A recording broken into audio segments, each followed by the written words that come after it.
Welcome to the second part of Week 3, Lecture for the Class Crisis Management. Please proceed to slide number 7 in your PowerPoint presentation. Slide 7, Stakeholder Interdependence and Resilience.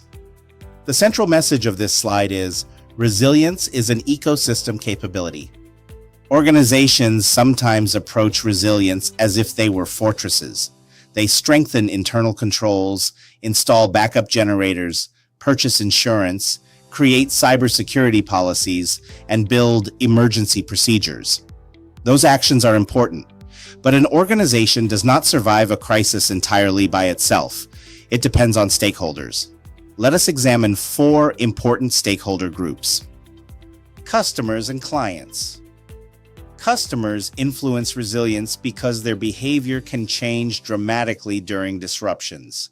Suppose one customer represents 45% of a company's revenue. That company has customer concentration risk. If the customer leaves, the organization could face immediate financial difficulty. During crises, organizations must also decide which customers receive priority. For example, during shortages, should every customer receive a smaller allocation, or should priority customers receive full allocations? That becomes both a business and relationship decision. Suppliers and partners. Suppliers determine whether organizations can continue operating. The strongest approach is not simply asking suppliers whether they have business continuity plans. Organizations can collaborate with critical suppliers. They might conduct joint exercises. They can share contingency plans. They can discuss alternative transportation routes. They can identify substitute materials. This turns supplier relationships from purely transactional relationships into resilience partnerships. Regulators and governments can transform operating conditions quickly. Think about what happened during the COVID-19 pandemic. Government orders affected workplace occupancy, restaurant operations, international travel, schools, healthcare procedures, employee safety requirements. Organizations therefore need mechanisms for monitoring legal and regulatory developments. Compliance should not begin after the regulator sends a warning. Directors, investors, and the board. Investors and boards play a major role during crises because confidence matters. Suppose 2 companies experience identical cyber attacks. Company A immediately communicates, "We identified the problem, isolated affected systems, activated our recovery procedures, informed the appropriate authorities, and will provide updates every 6 hours." Company B remains silent for 3 days. Even if the technical damage is similar, stakeholder confidence may differ dramatically. During uncertainty, communication becomes part of resilience. Real life. Example: Johnson & Johnson Tylenol crisis. The 1982 Tylenol poisoning crisis remains a classic example of stakeholder-oriented crisis management. The company faced an extraordinary situation involving tampered products. Its response included recalling products and communicating publicly. The broader lesson is that crisis management is not simply restoring operations. Organizations must also protect stakeholder trust. You can restore a computer server within 6 hours. Restoring public trust may take years. Stakeholder conflict during crises. An additional complication is that stakeholders may want different things. Employees may prioritize safety. Customers may prioritize uninterrupted service. Investors may focus on financial impact. Regulators may prioritize legal compliance. Suppliers may prioritize contractual obligations. Management must balance those expectations. Therefore, stakeholder mapping is not just identifying who exists. It also requires understanding what each stakeholder needs, what each stakeholder controls, what we depend on them for, and what they depend on us for. The next slide gives us a practical way to visualize those relationships through a stakeholder ecosystem map. Slide 8, the stakeholder ecosystem map. A stakeholder ecosystem map is essentially a visual representation of organizational dependencies. Instead of viewing an organization as a box surrounded by unrelated companies and people, we place the organization at the center and identify the network surrounding it. Imagine placing your company in the middle of a whiteboard. Around the company, you begin adding customers, employees, suppliers, banks, regulators, technology providers, logistics companies, consultants, utilities, government agencies, investors, communities. Then you begin drawing connections. This simple exercise frequently reveals risks that were invisible when departments examined themselves separately. Example: university ecosystem. Consider a university. Who are its stakeholders? Students, faculty, administrative employees, accrediting organizations, government agencies, banks, landlords, internet providers, learning management system providers, textbook publishers, international student agencies, insurance providers, utility companies. Imagine the university's learning management system fails during final examinations. That technology vendor suddenly becomes extremely important. Now imagine the university has 80% international students and a major government policy changes international student eligibility. A government stakeholder that seemed peripheral may suddenly become existentially important. 3 evaluation criteria. The slide gives us 3 excellent dimensions for evaluating each node. 1. Criticality. Ask: how serious would the impact be if this stakeholder or resource disappeared? A cafeteria supplier may be inconvenient to lose. A supplier providing the only specialized component needed for production may be critical. 2. Replaceability. Ask: how quickly can we find an acceptable alternative? Suppose 2 suppliers are equally critical. Supplier A can be replaced within 24 hours. Supplier B requires 9 months of regulatory approval before a replacement can be used. Supplier B represents far greater resilience risk. 3. Resilience maturity. Ask: how prepared is this stakeholder for its own disruptions? A cloud provider may have multiple redundant data centers. A small specialized vendor might operate from only one location.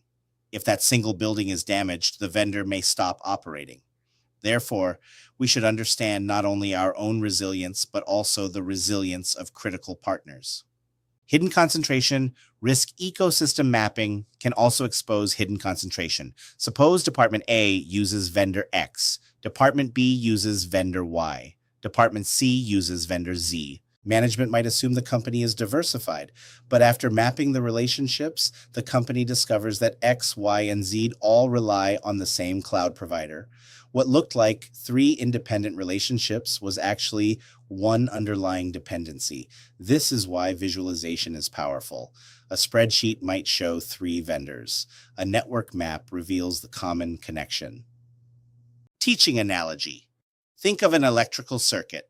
A building may have dozens of lights, but if they all connect to the same breaker, one failure can turn everything off. The number of visible components does not necessarily tell us how diversified the underlying system is.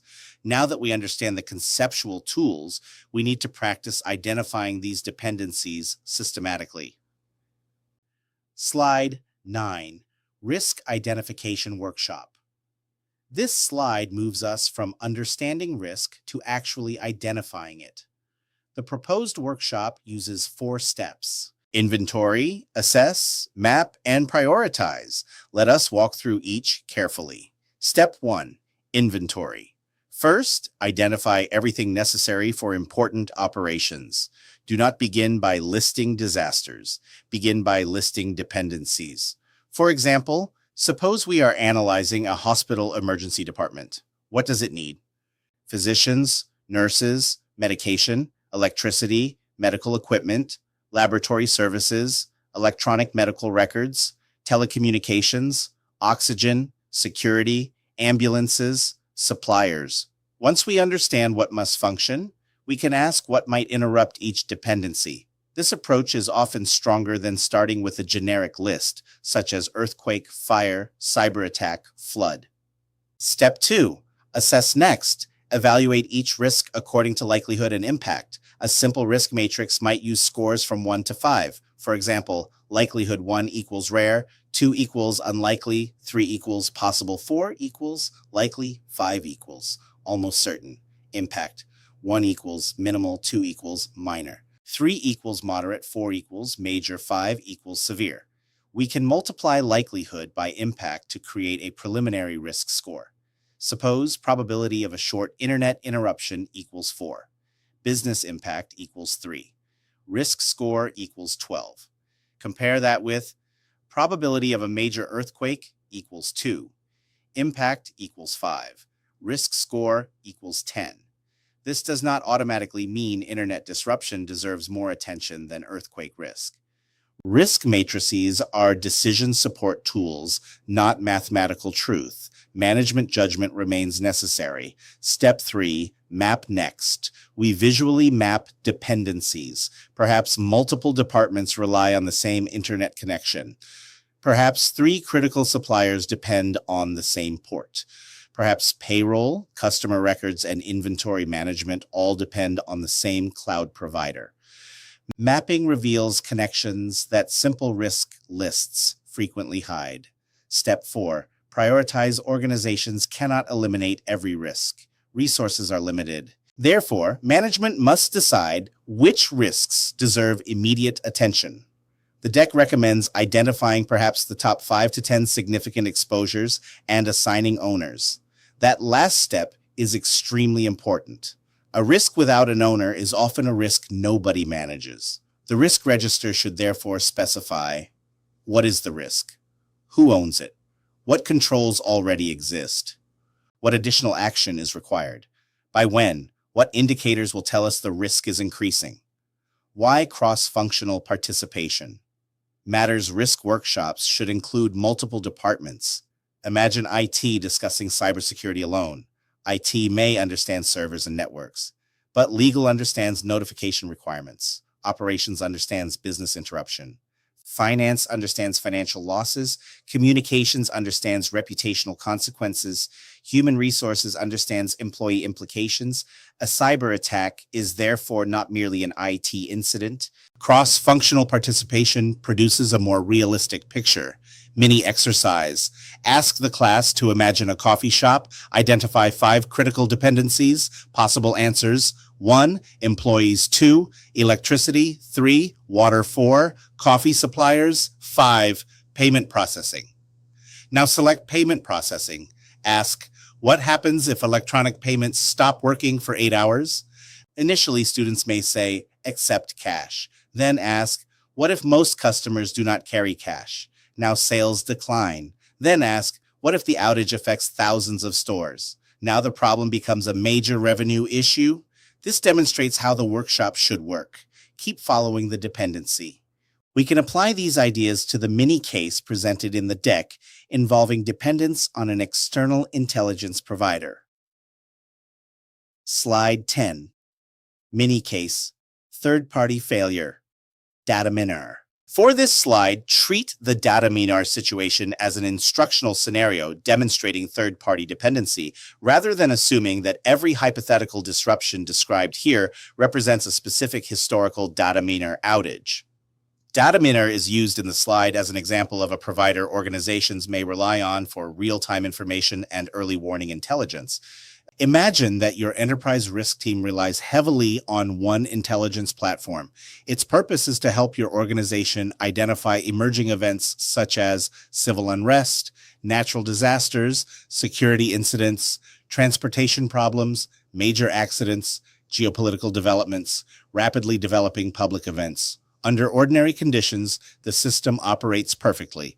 Management becomes comfortable with it. Over time, employees stop maintaining alternative information sources because the primary platform is faster and more convenient. Then a major crisis occurs. Ironically, at the precise moment when the company needs situational awareness most urgently, the platform becomes unavailable.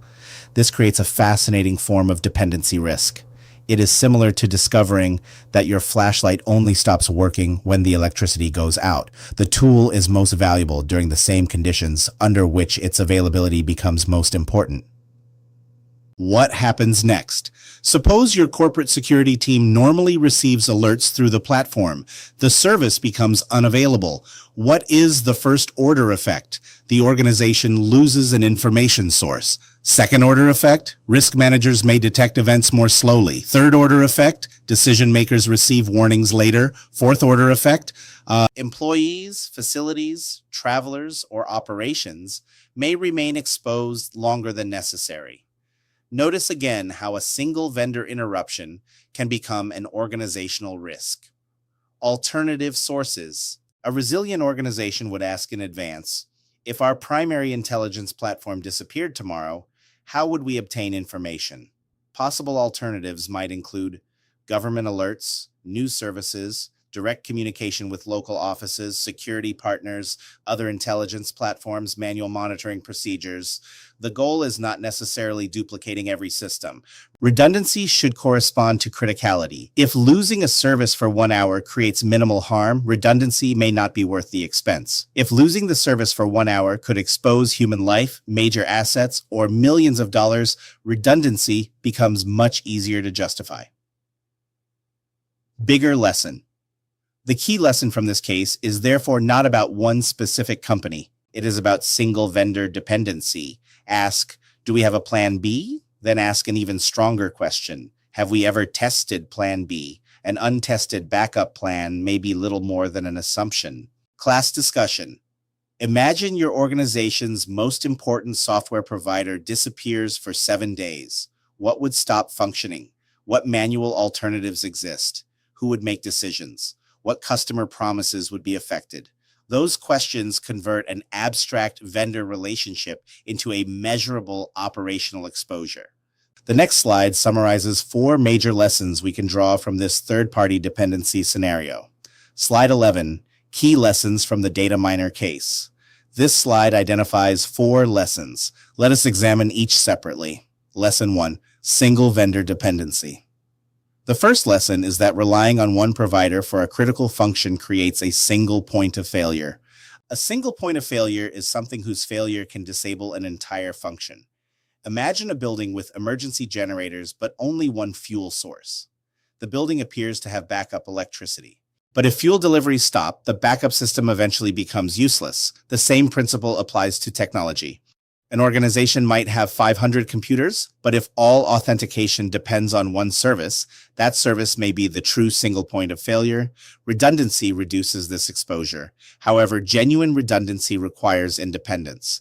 2 servers sitting in the same building are not fully independent if a fire destroys the building. 2 suppliers using the same factory are not fully independent. 2 internet providers using the same physical underground cable may not be fully independent.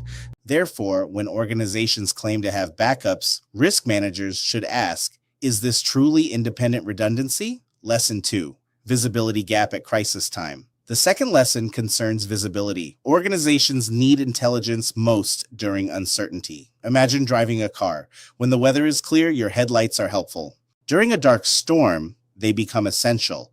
Now imagine the headlights fail during the storm. That is the equivalent of losing a critical intelligence system during a crisis. Organizations should therefore stress test vendors under difficult conditions, not simply, does this system work today? But can this system continue working when usage doubles, infrastructure is disrupted, cyber attacks increase, or the entire industry is under pressure? Lesson 3. Contractual protections fall short. The third lesson is particularly important for managers and lawyers. Organizations sometimes feel protected because contracts contain strong service-level agreements. Suppose the contract states that the vendor guarantees 99.9% uptime and must pay financial penalties if performance falls below that level. That is useful. But suppose the system goes offline during your largest sales day of the year. The vendor may eventually pay a contractual penalty. Does that immediately restore your lost sales? No. Does it immediately restore customer trust? No. Does it immediately restart your operations? No. This is why contracts and operational resilience are different. A contract can determine who pays after the failure. A resilience plan determines whether you can continue operating during the failure. Think of insurance. Car insurance helps financially after an accident. It does not prevent the accident from occurring. Contracts play a similar role. Lesson 4, redundancy pays off. The fourth lesson is redundancy. Redundancy can appear wasteful when nothing is wrong. Management may ask, why are we paying for two systems when one system works perfectly? That question is understandable, but resilience investments should not be evaluated only according to how frequently they are used. A fire extinguisher may remain untouched for 10 years. That does not mean purchasing it was a mistake. Its value comes from being available during a low-frequency but high-impact event. Similarly, backup suppliers, emergency systems, alternative communications channels, and redundant data systems may seem inefficient during normal operations. During a crisis, they become extremely valuable. Management decision. The challenge is finding the right level of redundancy. Not everything deserves 2 or 3 backups. Organizations should prioritize redundancy where 3 conditions exist. 1. The function is highly critical. 2. The interruption would create severe consequences. 3. Replacement would take significant time. That creates a rational basis for resilience investment. We can now bring the entire lecture together into 4 practical actions organizations can take. Slide 12, Key Takeaways and Next Steps. Let us finish by bringing together the most important lessons from today's discussion. Takeaway 1, map your ecosystem before a crisis. Forces, it do not wait until something fails before discovering that you depend on it. Organizations should identify their critical stakeholders, vendors, technologies, suppliers, infrastructure, facilities, and people while conditions are normal. A crisis is the worst time to discover hidden dependencies. Think about emergency exits in a building. We identify and mark the exits before a fire occurs. We do not wait until smoke fills the hallway and then begin asking, where is the exit? Risk mapping follows the same principle. Takeaway 2, treat third-party resilience as your own. If a critical vendor fails and your organization stops operating, customers will probably not care that the vendor caused the problem. Imagine you order something from an online retailer. Your package arrives 10 days late. The retailer tells you, it was our delivery contractor's fault. From the customer's perspective, that distinction may not matter. You purchased from the retailer. Therefore, businesses must recognize that vendor performance becomes part of their own customer experience and operational reputation. Outsourcing work does not automatically outsource responsibility. Takeaway 3, design for cascades. Do not prepare only for the immediate event. Ask, what happens next? Then ask again, and after that? A useful risk conversation might sound like this. What if our warehouse closes? Orders cannot ship. What happens then? Customers experience delays. What happens then? Customer service volume increases. What happens then? Refund requests increase. What happens then? Cash flow becomes strained. What happens then? Now management understands the true potential impact, that is cascading risk thinking. Takeaway 4, use cross-functional teams. Risk is rarely confined to a single department. A supplier failure might begin as a procurement problem but become an operations problem, a finance problem, a legal problem, and a customer problem. A cyber attack might begin in IT but quickly involve HR, legal, finance, public relations, senior management, regulators, and customers. Therefore, risk identification should involve multiple perspectives. A procurement manager may identify supplier dependency. An IT manager may identify technology dependency. A lawyer may identify regulatory consequences. A finance manager may identify liquidity impact. An operations manager may identify production consequences.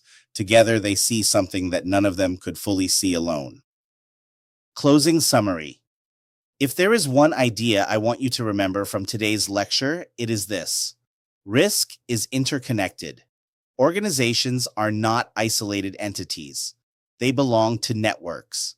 Their employees depend on technology. Technology depends on vendors. Vendors depend on infrastructure. Suppliers depend on transportation.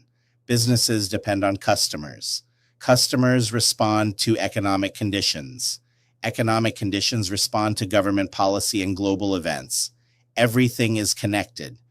Therefore, modern enterprise resilience is fundamentally about understanding dependencies. A mature organization does not merely ask, what bad things could happen? It asks, what do we depend upon? How could those dependencies fail? What would happen next? And what are we going to do about it? That is the difference between simply reacting to crises and deliberately building organizational resilience. That ends our week 3 lecture. Thank you and enjoy your week.